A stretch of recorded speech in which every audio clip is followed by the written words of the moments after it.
Sana naagapan mo yun.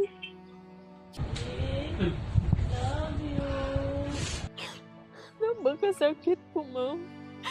Makita mo yung anak mo na wala kang magagawa.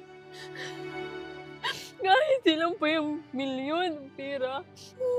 Pero wala talagang pag-asa, ma'am.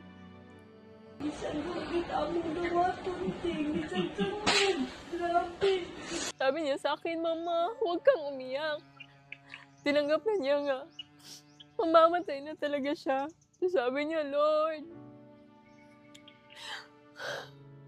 siya, Mama, open the window kaya nakita ko yung lights. My angel. Kukunin na daw siya ni Lord. Huwag kang umiyak dahil babantayan kita dahil angel na po ako. Nag-pray pa siya. Kinabukasan si Casey namatay. Sorry for everything, Nak. Sorry, I failed as a mother. Nak, sayang, hindi mo man lang makita yung naabot ni Mama. Nak, sana betay balay. May bahay na tayo, may lupa na. Mahal kita na.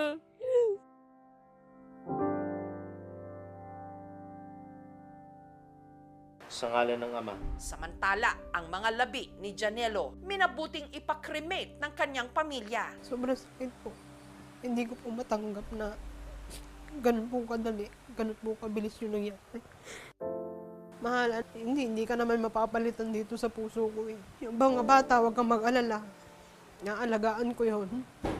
Lalo na itong lalabas na baby. Yung pangalan niya, pangalan mo din.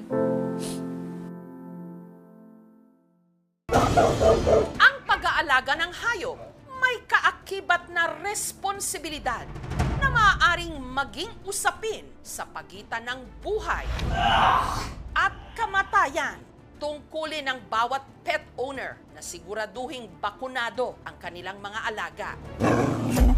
At kung makagat man ang aso o pusa, kahit pa kalmot lang yan, huwag na huwag babaliwalain. Magpatingin agad, magpa-anti-rabies vaccine. At higit sa lahat, tapusin ang bakuna. Kompletuhin. Dahil ang rabies, walang pinipili, walang patawad, walang lunas.